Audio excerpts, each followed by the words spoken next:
Segundo sistema de tecidos na planta, o sistema fundamental, né?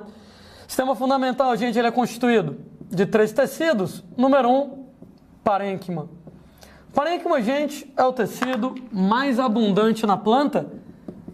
Eu diria que é o tecido mais comum, o tecido mais tradicional que você tem na planta.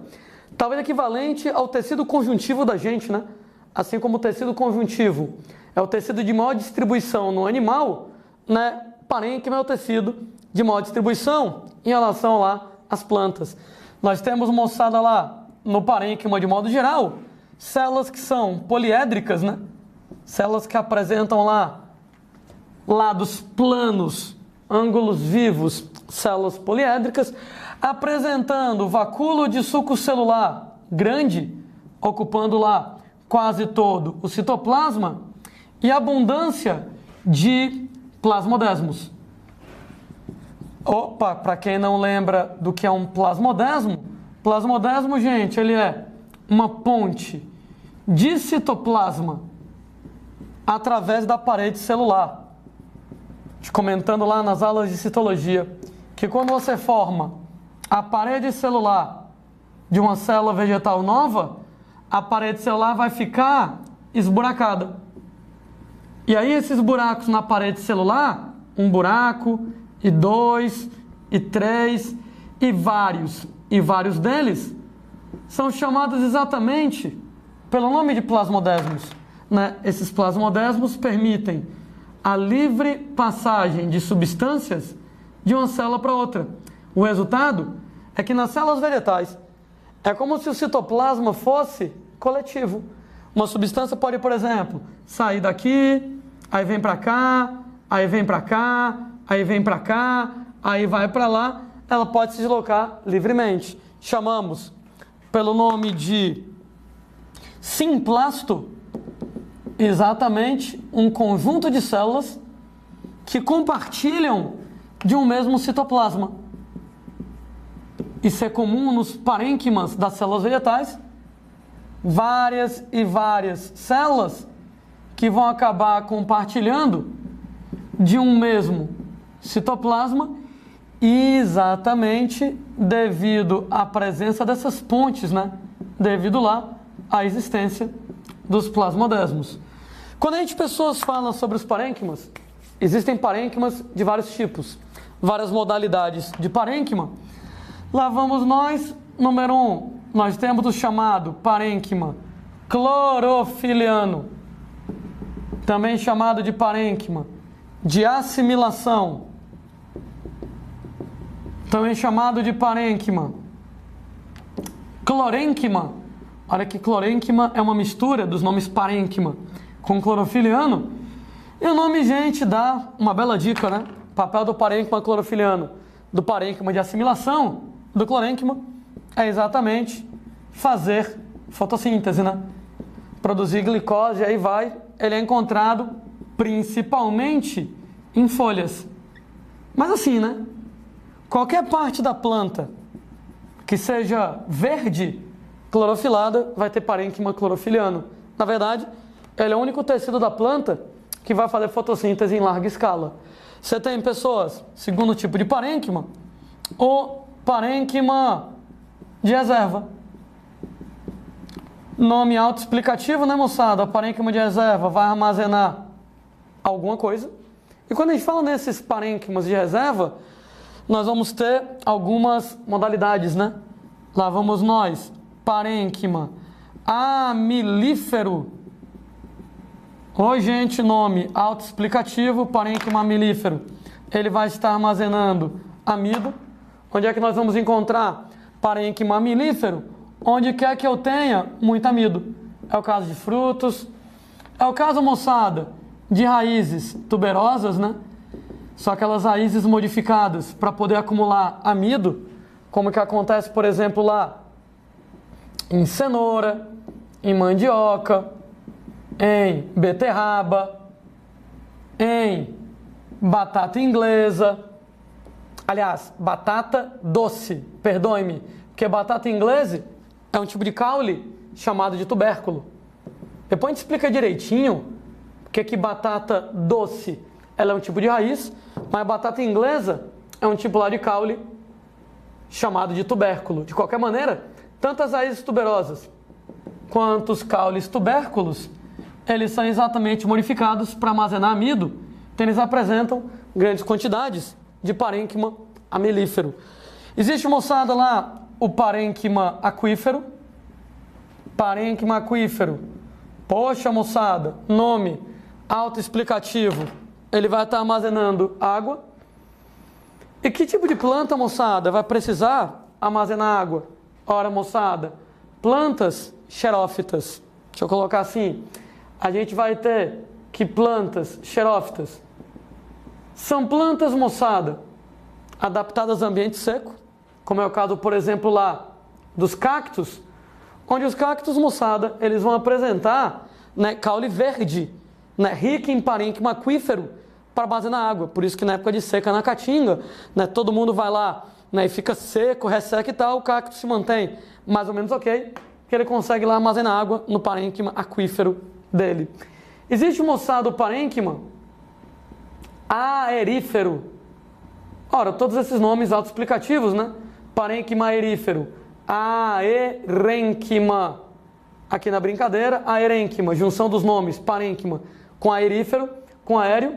E esse cara aqui, ele vai armazenar ar. E alguém com razão questiona: ô Landim, o que alguém iria precisar armazenar ar? Duas possibilidades. Número 1, para respirar. Então isso aqui acontece, por exemplo, em raízes de plantas de mangue. Faz sentido, né, moçada? O solo do mangue, ele é um solo que é muito rico em água. Um solo o tempo inteiro encharcado. E como o solo do mangue está o tempo inteiro encharcado, o mangue sempre acontece na beira do rio, na beira do mar, então o solo do mangue é sempre muito rico em água. E oxigênio não se dissolve bem em água. Quer dizer que se você tem lá muita água, tem pouco oxigênio. De maneira que um solo rico em água e pouco oxigênio, raízes de plantas de mangue têm parênquima aerífero acumular exatamente com o papel de respiração. Trocas gasosas mesmo, né? Armazenar para a planta poder respirar. Entretanto, você também encontra isso com outro objetivo, papel de flutuação em plantas como o aguapé. Aguapé, né, moçada? É uma plantinha aquática que tem raízes aquáticas, está aqui a plantinha, que fica, moçada, boiando na água. As próprias raízes do aguapé vão ficar boiando na água. E um truque para o aguapé poder flutuar é exatamente, você tem na caule dele estrutura de parênquima aerífero com papel de flutuação. Só um detalhezinho interessante a respeito lá de aguapés, é que aguapés, eles apresentam bactérias decompositoras associadas às raízes. Já que ele tem bactérias decompositoras associadas às raízes deles, essas bactérias decompositoras, elas são legais porque elas acabam removendo poluentes orgânicos da água. Elas decompõem os poluentes orgânicos da água, inclusive a relação daquelas, toma lá da cá, né? A aguapé, a planta, ela dá um ambiente adequado para as bactérias se proliferarem. Em troca, as bactérias decompõem o material orgânico que tem na água e quebra em sais minerais. Aí dá os sais minerais para o aguapé se desenvolver. Isso tem duas implicações. O aguapé ele pode ser utilizado para limpar água. Então você tem, por exemplo, um lago, você tem uma lagoa, onde nesse lago, nessa lagoa está poluído, bota aguapé. As bactériazinhas associadas às raízes do aguapé vão lá e tiram os poluentes orgânicos. Só que tem um problema. À medida que as bactérias vão consumindo os poluentes orgânicos, vão liberando sais minerais que o aguapé utiliza para crescer, o aguapé vai se multiplicando. Aí chega uma hora que tem tanta aguapé, mas tanta aguapé, que o aguapé pode cobrir completamente o espelho de água do lago da lagoa. Ou seja, era uma vez a lagoa e tem tanta aguapé, mas tanta aguapé, mas tanta aguapé, mas tanta aguapé que eles cobrem completamente a superfície da água e bloqueiam a luz.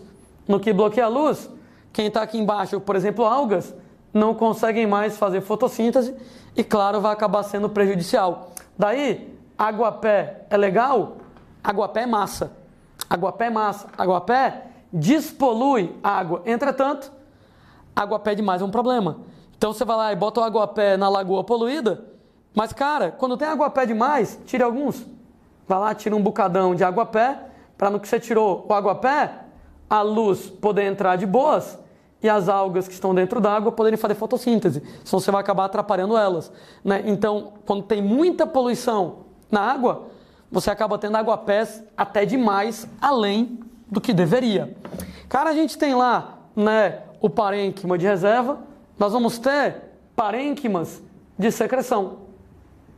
Quando a gente fala, moçada, em parênquimas de secreção, outro nome autoexplicativo, eles vão secretar alguma coisa, liberar alguma coisa.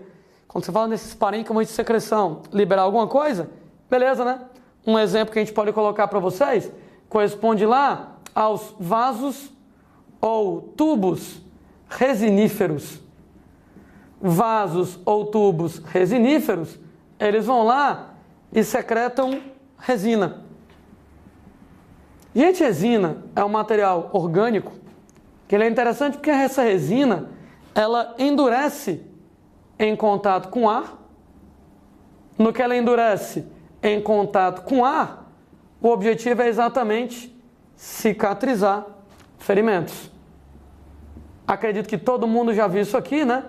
Às vezes você está de bobeira pensando na vida, aí você olha para uma árvore e na árvore está escorrendo um material semelhante a mel.